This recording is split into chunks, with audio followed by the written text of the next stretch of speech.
18 years later, a piece of that day sits outside San Luis Obispo's Fire Station 1. KSBY's Dustin Kleeman attended the ceremony and shows us how that piece of steel is a way to touch the day no one will forget. Dozens gathered Wednesday morning in San Luis Obispo to mourn and remember the day that forever changed America. Today we honor the first responders who gave their lives on 9/11. We honor their courage, we honor their sacrifice, and we honor their humility. Growing up as a child, a common question thrown around is, who are your heroes, or who do you want to be like when you grow up? I can say definitively now that my heroes are the ones who sacrificed their lives on 9/11. Next to Fire Station 1 sits a structural support beam from one of the towers, representing the 343 firefighters and 60 police officers who gave their lives 18 years ago. A tactile way for us to touch those who touched us. It passes through somehow.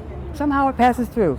Today, nearly all students in the school system were born after those tragic events, but the history is a vivid picture that will affect them for the rest of their lives.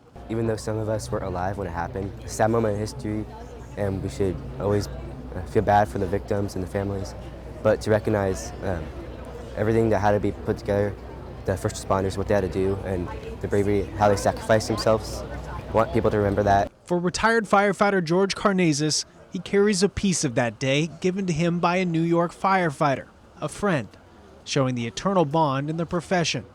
It represents the 6. That was the number of firefighters that lost their life their first day on duty. They were New York firefighters for 43 minutes. It means a great deal, the brotherhood, the love of an individual to give up his life to save others. In San Luis Obispo, I'm Dustin Kleeman, KSBY News.